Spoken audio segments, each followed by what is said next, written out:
I love you too, baby. Pagi menjelang, Ipana mulai mengerjapkan matanya. Wajah cantik itu tersenyum ketika ia berada di dalam pelukan Fajira. Ia mengeratkan pelukannya dan membuat bidadari cantik itu terbangun. Bangun yuk sayang, udah pagi. Ucap Fajira mengelus kepala Ipana dengan lembut. Peluk dulu Buna. Dede mau cerita, ucap Ipana manja. Mau cerita apa sayang? Tanya Fajira lembut. Semalam Dede jadian sama Tono Buna, ucap Ipana lirih. Benarkah? Tanya Fajira cukup terkejut. Iya Buna. Boleh kan? Tanya Ipana menatap Fajira penuh harap. Boleh, asal Dede bisa menjaga batas dan menjaga diri, ucap Fajira tersenyum. Terima kasih Buna. Bekerja sungguh melelahkan, Dede ingin istirahat. Tetapi minggu ini akan ada banyak rapat penting, keluh Ipana di dalam pelukan Fajira. Gak boleh mengeluh sayang, kalau misalnya capek Dede akan bisa tidur, bisa libur. Minta Pak Pandu menggantikan rapat yang sekiranya bisa digantikan, ucap Fajira tersenyum. Mungkin karena Dede belum terbiasa, ucap Ipana tersenyum. Harus kuat dong, katanya mau mengejar abang, ucap Fajira. Harus Buna, Dede pengen merasakan satu kali saja naik podium karena memenangkan penghargaan pengusaha muda, ucap Ipana tersenyum. Nah, gak boleh mengeluh, oke? Ucap Fajira mencolek hidung mancung Ipana. Dahem Irfan mengeratkan pelukannya kepada Fajira. Ngomongin apa sih? Berisik banget, ucap Irfan mengecup tengkuk Fajira. Ini anak ayah baru jadian, ucap Fajira. Apa? Jadian? Sama siapa? Pekik Irfan langsung duduk dan menatap Ipana. Itu ayah sama Tono, ucap Ipana lirih dan takut. Tono? Oh, ayah kira sama siapa? Ucap Irfan kembali berbaring di belakang Fajira.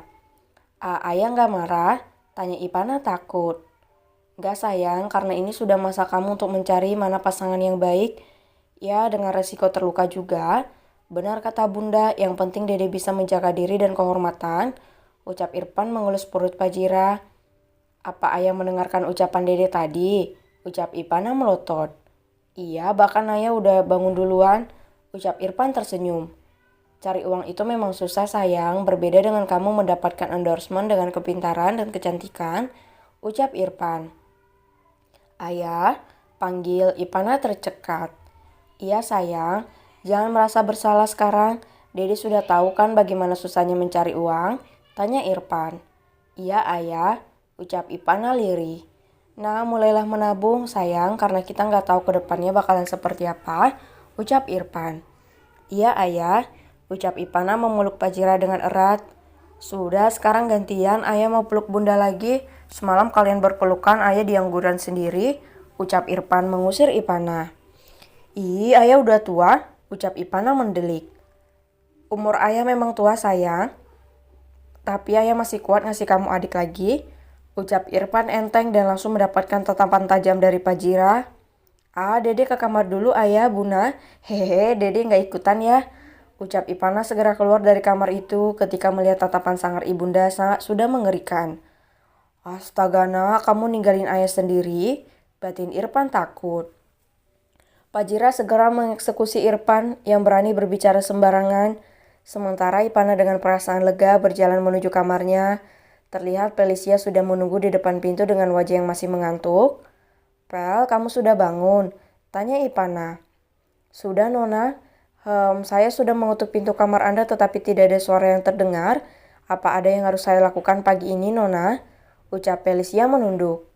Siapkan saja berkas-berkas yang akan kita bawa nanti. Saya akan bersiap dulu. Tolong hubungi Mbak Fitri dan minta jadwal kita hari ini, ucap Ipana. Baik, Nona, ucap Felicia menatap kepergian Ipana. Ia begitu kagum dengan kecantikan Ipana bahkan baru bangun tidur sekalipun. Ia segera menyiapkan keperluan untuk meeting nanti. Penjelasan yang diberikan oleh Irfan semalam cukup membuatnya paham apa yang harus ia kerjakan. Tepat pukul 6:30 pagi, mereka telah berkumpul di ruangan makan untuk sarapan bersama.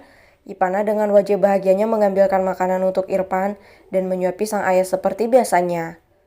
Ayah sudah kenyang sayang, tolak Irfan ketika Ipana kembali menyuapi nasi goreng itu ke mulutnya. Ayah belum pulih, jadi harus makan banyak-banyak biar cepat sembuh. Dede gak mau lihat ayah sakit lagi. No membantah, ucap Ipana tegas. Baiklah, ucap Irfan pasrah. Felicia akhirnya menemukan alasan kenapa Ipana mau membayar gajinya terlebih dahulu ketika ia berbicara tentang ayah. Betapa beruntungnya aku bertemu dengan keluarga ini, batin Felicia terharu. Selepas makan, Ipana segera pergi ke kantor untuk memulai hari-harinya yang sangat melelahkan. Beberapa saat termenung, ia dikagetkan dengan bunyi ponsel. Dalam genggamannya terlihat Tono menelpon di sana. Halo Tono, ucap Ipana canggung. Kau masih manggil Tono sih? Keluh Tono cemberut. Terus aku harus manggil apa? Tanya Ipana lembut. Sayang atau Hani saja, ucap Tono. Blus, panggil Tono saja, ucap Ipana dengan wajah yang merona. Nggak seru sayang, ucap Tono merajuk. Ipana hanya terdiam sambil menahan malunya di hadapan Felicia. Kan diam lagi, jawab dong sayang, rengek Tono. Baiklah baby, ucap Ipana dengan wajah yang sangat merona. Nah gitu dong, I love you calon istriku, ucap Tono senang. Ipana kembali terdiam, ia merasa sangat malu di hadapan Felicia untuk membalas ungkapan rasa Tono. Sepertinya aku punya ragamu tapi tidak hatimu, ucap Tono mendrama karena tidak mendapatkan jawaban dari Ipana. Kenapa dia begitu manja? Aku juga mencintaimu Tono, bersabarlah aku begitu malu saat ini, batin Ipana menjerit. Apa nanti siang kita bisa bertemu? Tanya Ipana. Bisa dong, mau bertemu di mana sayang? Tanya Tono bersemangat. Di resto kamu saja, ucap Ipana.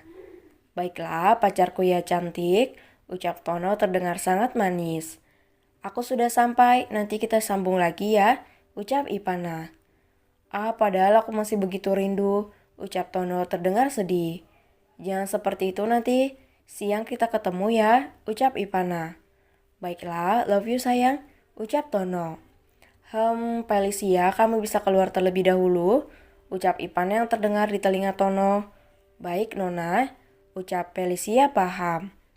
Baby, maaf ya aku belum terbiasa mengungkapkan rasaku di depan orang lain, ucap Ipana penuh sesal. Baiklah, aku paham sayang. Semangat kerjanya jangan mengeluh lagi, oke? Ucap Tono tersenyum. Iya, love you too baby, aku matikan dulu ya, ucap Ipana langsung mematikan panggilannya. Semburat merah muda bertebaran di wajah Ipana. Ia mengibas-ibaskan tangan ke arah wajahnya yang terasa sangat panas. Apa jatuh cinta selalu membuat orang seperti ini? Tuhan, pipiku merah banget, bahaya kalau keluar dengan wajah yang seperti ini, batin Ipana menjerit. Pak Sakti berdahak membuat Ipana terkejut dan semakin malu. Cie yang lagi kasmaran, celutuk Pak Sakti usil. Ih, bapak ngapain? Ucap Ipana kesal. Bapak kan bawa mobil Nona, ucap Pak Sakti menahan tawannya. Ih, Dede kesal sama bapak, ucap Ipana memasang maskernya dan keluar dari mobil. Pak Sakti terkekang melihat Ipana yang salah tingkah. Jarang-jarang ia bisa melihat gadis dingin itu sangat merona karena malu. Ia hanya menggeleng menatap kepergian Ipana yang sudah memasuki gedung mewah itu. Tono mengerjapkan matanya beberapa kali. Ia masih tidak percaya jika Ipana membalas ungkapan cintanya. Benarkah? Tanya Tono tidak percaya. Benarkah dia membalas ucapanku? Ungkapnya. Wajah Tono memerah karena panggilan baru Ipana dan ungkapan rasa dari gadis itu. Sambil mengiris bawang, matanya memerah. Ia serasa ingin menangis saat ini. Air matanya menggenang karena begitu merasa bahagia. I love you too baby. I love you too baby. I love you too baby. Kata-kata itu terngiang-ngiang di kepala Tono. Ingin rasanya ia menjerit dan mengatakan pada dunia jika ialah yang berhasil memenangkan hati Ipana. Bapak, sudah pakai kacamata masih saja merasakan perih, ucap koki yang lain membuyarkan hayalan Tono. Iya, bawangnya terlalu kuat bahkan menembus dinding kaca yang menjadi penghalang antara mata dan bawang ini, ucap Tono berkilah. Hahaha, bapak ada-ada saja, ucap koki itu kembali bekerja. Apa aku kirimkan cemilan ke kantornya saja? Aku sangat tidak sabar menunggu waktu siang datang, batin Tono senang dan bersemangat. Ia masih mendengar para karyawannya membicarakan tentang berita jika Ipana telah dimiliki. Gadis cantik itu memutuskan untuk membiarkan berita naik, namun masih mengawasinya agar tidak menimbulkan berita buruk untuk kedepannya.